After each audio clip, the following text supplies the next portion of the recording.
Well, here we are. Welcome back. Tonight, we are going to talk more about restorative mediation. We are talking about mediation in a way that's different than maybe traditional mediation that you've heard about, or legal mediation, where people are kind of negotiating assets or something like that.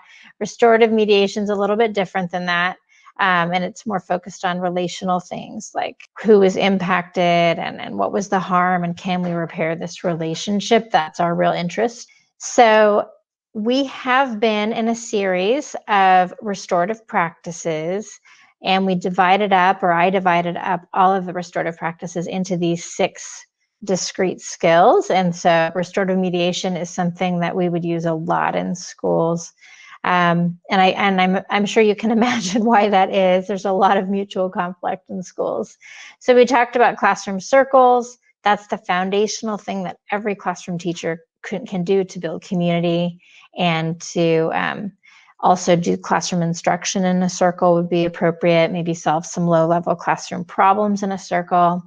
And as things get more intense, you need a little more structure, you need a little more planning, and so things kind of move along this continuum that you're seeing. So the next thing we talked about was affective language, the way that we state things and the way we ask questions. So there's actually like a little question card that was developed by the International Institute of Restorative Practices, the IIRP, and we've been using those questions in every single one of our sessions. I'm just sharing like how you can use them a little differently. Restorative chat is when you're having maybe concerns, behavioral concerns with a student, and you want to pull them aside, and maybe it's a little higher level, and so an adult will pull them out of class and talk to them and then bring them back to the teacher. It's an alternative to sending a student to the office. You actually have someone come and facilitate a restorative chat right outside your door. So that's a great practice as an alternative to excluding a student. And then tonight is restorative mediation. So what is it? It's simply a process, a conversation where you help 2 students, generally 2 students, but you can do this with adults, and you help resolve a conflict between them. But the conflict needs to be mutual, and there's harm on both sides. So we're not talking about bullying. We're not talking about one person did something terrible to the other person. We're really talking about something that has both people involved. Now, in schools, often the complaint comes from one child saying, he did this to me, and I'm being bullied, or maybe a parent calls and says, my child's being bullied. But as you dig into it, you realize this is fairly equal. There's not a big imbalance of power. These 2 kids, maybe you have those kids that like they're best friends and then they hate each other and they're best friends, that kind of thing. But as long as it's not a really imbalanced type of situation, then you can do a mediation to resolve the conflict between both people. So it's really a powerful tool. We use it all the time in schools, because you're really focusing not on like negotiating assets like you would in a legal sort of mediation process, but it's really about people's needs and how to meet those needs and how both people were impacted, and we're going to cooperate together and collaborate, and then we're going to repair and restore the relationship so it doesn't continue to get kind of disintegrate. So all we do in a restorative mediation is we simply ask the restorative questions. So these questions we have used actually for the last several sessions, and some folks will simply ask, so on side 1, it's the person that did harm. Side 2 are the questions you would ask of the person that was harmed. So one option in a mediation is you just pull out these question cards, either side actually would do, and you ask the questions, and then you ask each kid to repeat back what the other person said. So that's a simple way to do this. And if you forget the process that I'm training you in now, you could just do that. So that would be fine. We also shared there's 2 tools. Hopefully you had time to download them. You can go to my website, lauramoyman.com, click on resources, and download the 2 tools that are at the top, because we're going to need them for tonight. So you can do that while we're talking.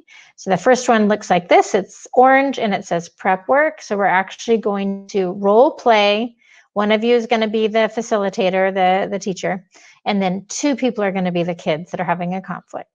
And one person's going to role play preparing people to meet. And it can be really quick, probably a 5-minute conversation with each person, making sure that they're ready to meet. And I'll kind of go over what that will entail. And then there was another script, and it's just called Restorative Practices. It's the Restorative Mediation script, and that is on the top of that page as well when you go to lauramoyman.com and go to the resources tab. So you'll want this as well. And so the second breakout session, the first one we're going to go into breakout groups and we're going to try to do the prep work. And then the second, we're going to come back again, and then we're going to go back out and we're going to actually do the mediation. So tonight it's mainly just exercise activities. Okay. So what is prep work? Prep work is meeting with each person individually, making sure you're doing the right type of restorative conversation, because what if you start talking and you realize, hey, this is really bullying. I'm not going to have mediation. I'm not going to put these 2 kids together and act like it's a mutual conflict when it's not. And then you're going to get agreement that they're going to follow the guidelines. So when you meet with everybody, so I'm about to send you out and you're going to have the script in front of you. You just need to go over essentially, why are you meeting? Let the person know the questions you're going to ask, who's going to be there, where will it be, make sure that they understand they're not in trouble, we want to move forward, and that's all in the script. You can even read it. It's really fine. And then if you felt like you would call parents if you needed to. You don't have to if you don't feel like you need their support. We work out lots of problems with kids. It's part of learning. So they don't have to have their parents involved unless you feel like, unless in your judgment that would be beneficial. You're going to have this ready. You should have that pulled up. This is what it's going to look like in front of you. And it's a simple, like 5, I think 6 steps really quickly that you're going to follow. So here's our scenario. I'm going to read the scenario, and then I'm going to divide you up into groups. So this is student A and student B, right? Abigail and Bianca. So Abigail claims that Bianca is spreading rumors about her. Bianca claims Abigail is excluding her from their friend group. You meet individually with both students to complete prep work prior to mediation. So right now you don't know if this is bullying or not, but those of you that are pretending to be Abigail and Bianca, you're going to kind of come up with a backstory, whatever makes sense to you. But the idea is definitely going to be that there was something each of you did that wasn't okay. And at some point when that person's prepping you for it, you're going to need to take a little bit of responsibility. You don't have to feel bad, but as you're acting, don't be too difficult. Be fairly, open to accepting a little bit of responsibility, because that's going to be a criteria that the facilitator won't bring you together for the mediation if you can't kind of agree to follow the expectations. You need to do that. You need to say, yeah, I guess that wasn't great what I did. You're going to have to do that, and you might make something up. And it just needs to be mutual, or else we have to do a different process that people haven't learned yet. So we're not going to do that. So any questions before I send you out? What I'm going to do is there were groups of 3. Go ahead and look in the chat box. I'm pasting in right now a link for you to follow. You're going to go into the other chat. And I would like everyone to come back here at 10:30.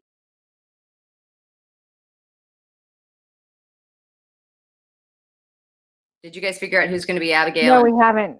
Oh, okay. No. One of you is Abigail and one of you is Bianca. Says, I'll be Abigail. I'm the one. Is Okay. Abigail the one that's upset because Bianca spread rumors, right? Yeah.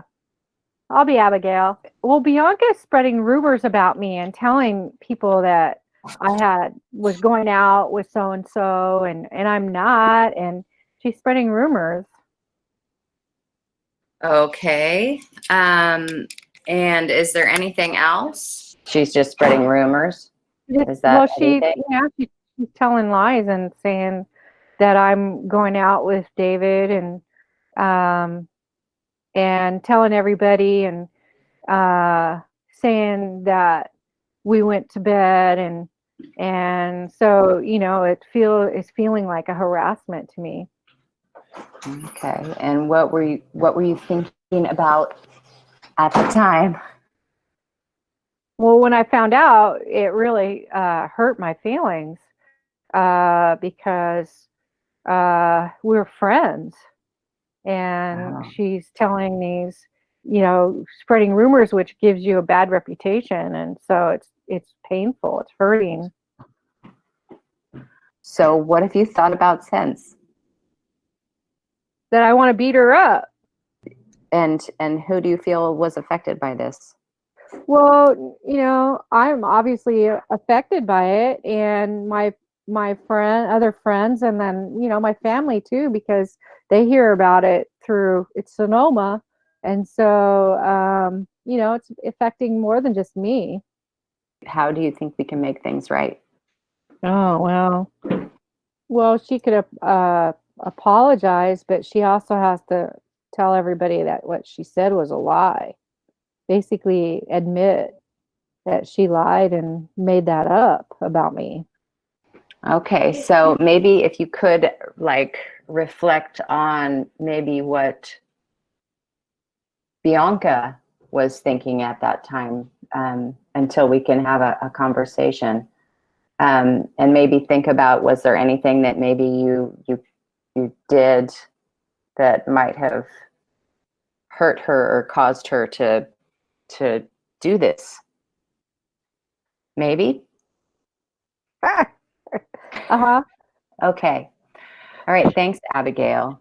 I'm going to talk to Bianca now. Okay. So Bianca, can you tell me what happened? Well, I don't know what she's all concerned about. I don't know. I haven't been doing anything of the sort. She says that I'm talking smack about her sleeping with someone, and if she wants to do that, then that's her problem. So I don't know what she's talking about. So you're sure you don't know anything about this? Well, I mean, there was that time that I heard from someone else that she was sleeping around, but that's her problem. I was supposed to go with everyone to Six Flags, and they didn't take me with them. So my feelings were hurt. So I don't know what, and then after that, I don't know what happened. She's crazy. So what were you thinking at the time that you were talking about her sleeping with people? Well, I guess if you get right down to it, I was really upset that they left me out. Like that hurt my feelings. That was really mean of them to leave me out. I'm part of the group that like decided we were all going to Six Flags, and they leave me out. Okay. And have you thought of anything since, or what have you thought about since? All right. Well, I mean, I guess it would make her feel bad if I said she was sleeping with Joey, but she shouldn't be leaving me out either. Okay. I hear you were feeling left out, and so this might have had something to do with that. Okay. So who do you think was affected by this? Well, probably Joey wasn't happy. I don't know if they were sleeping together or not, but so maybe if Joey heard about it, he wouldn't like it. I'm guessing that she's not happy about it. But I was not happy about it either. I wanted to go to Six Flags. Okay. So how do you think we can make things right? I guess I could tell her I'm sorry maybe I did say something about her sleeping with Joey. So I guess I could apologize to her. Okay. But I'd want her to let me come to on the next trip. So if we were to have a meeting, would you be willing to meet with Abigail? Sure, I can meet with her. So if we do have a meeting, you need to speak from your heart, which means share what's true for you from your perspective. You need to listen from the heart. So wait for your turn and hold back on assumptions, and you have to listen carefully. And there has to be some confidentiality. What is said in our meeting would stay in our meeting. It would not leave our circle. Do you think that you could agree to those guidelines? No, that makes sense. I can do that. Okay. All right. Let me just check in with Abigail to see if she is ready to meet. Okay. Okay. All right. So Abigail, would you be willing to meet with Bianca about this situation and have a conversation and try to make this feel better? Yes. Okay. So if we're going to meet, we would have to follow some guidelines, and they are, you would be expected to speak from your heart. So that means sharing what's true for you from your perspective. You would be asked to listen from your heart. So you'd have to wait your turn and hold back on assumptions and listen carefully. And there would have to be an agreement on confidentiality that what is said in our circle would stay in our circle and not be repeated outside of our circle. Do you think that you could agree to those guidelines? Yes. Okay, thank you. Okay, so let's get together.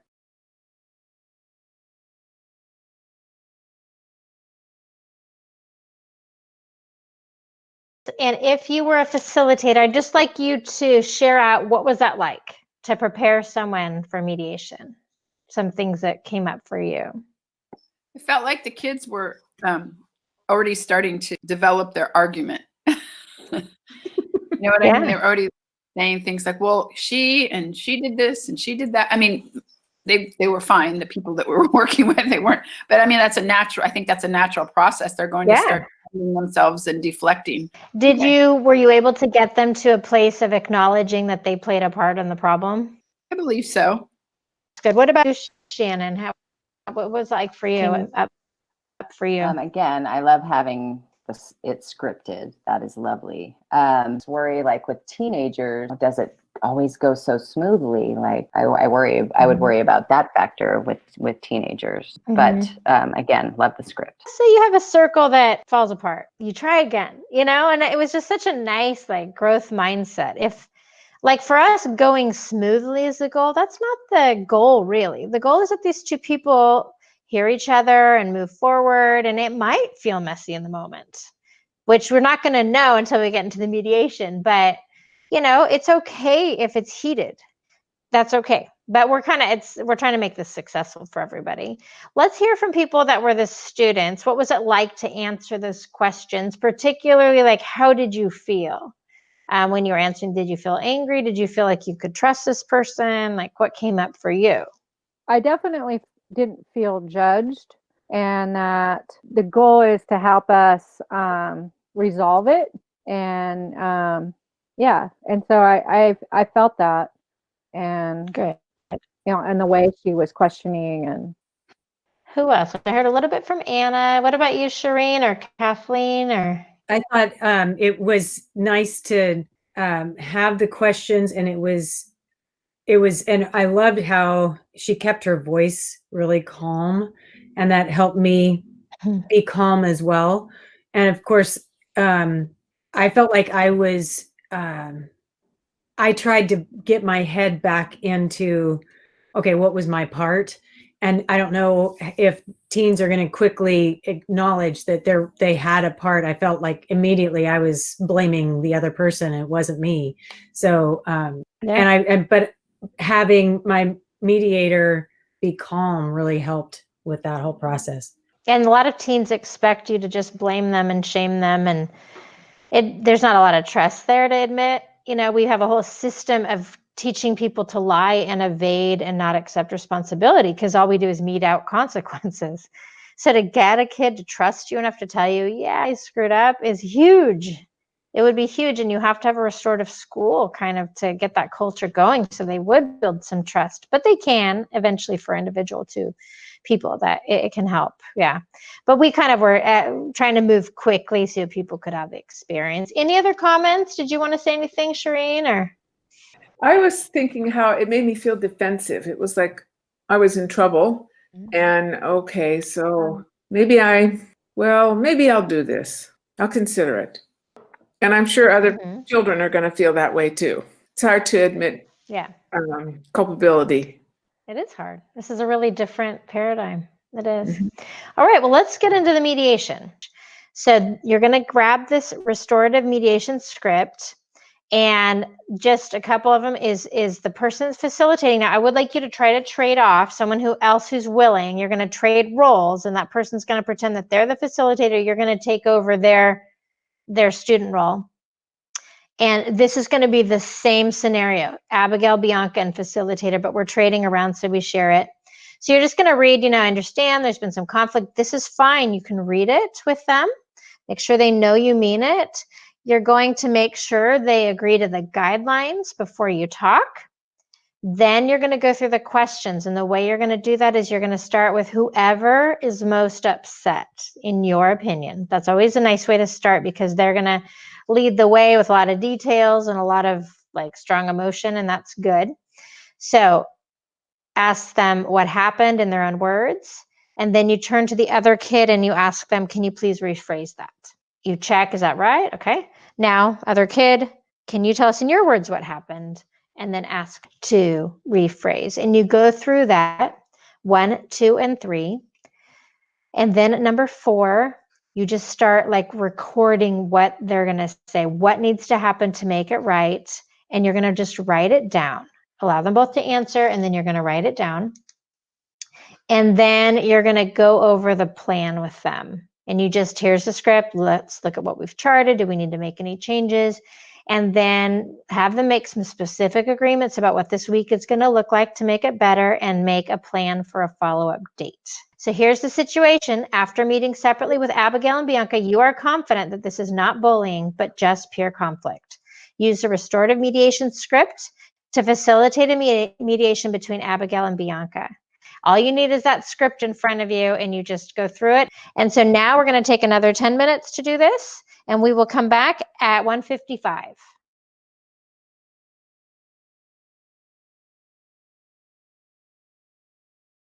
Hi, Bianca and Abigail.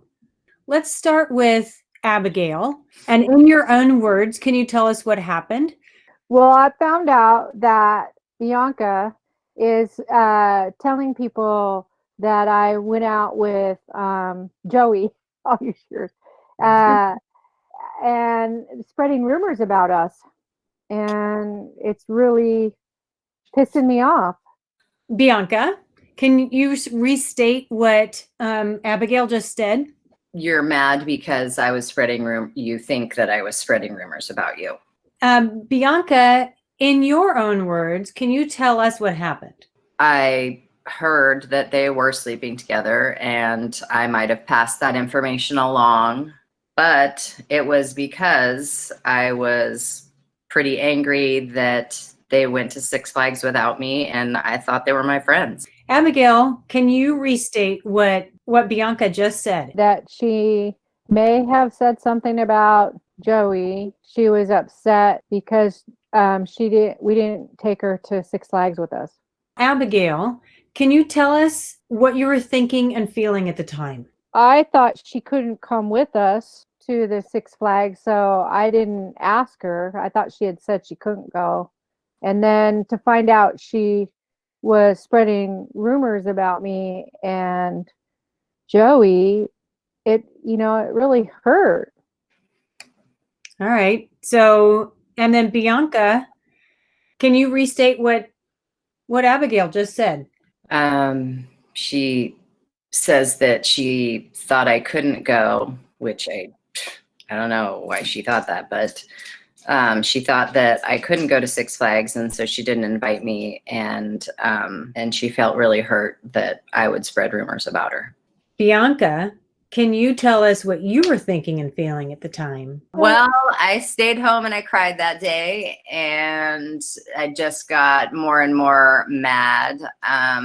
Then I was hanging out with Trisha, and Trisha had said that Joey and Abigail were sleeping together. And so I thought a lot of people knew already, and so I might have talked to one other person about that after that. Thank you. And then Abigail, can you now restate what Bianca said? That she cried when we didn't take her with us or didn't invite her, and she was really upset. And when she was talking to her other friend, the other friend was the one that mentioned that there was something happening between me and Joey, and so she thought it was okay to just continue spreading that rumor. Thank you. And then what impact did this have on you?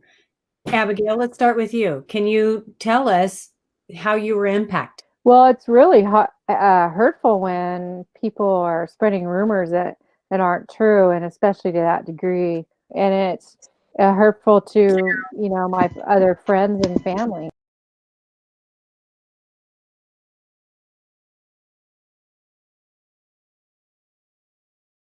Good. Facilitators, what was that like? Well, once I figured out what I was supposed to do, I actually had to print the script. I wanted to move things along faster, like, oh, come on, and that's something that I think is really important to learn, is to give people the time to express what their feelings are. Yeah. So that was important for me.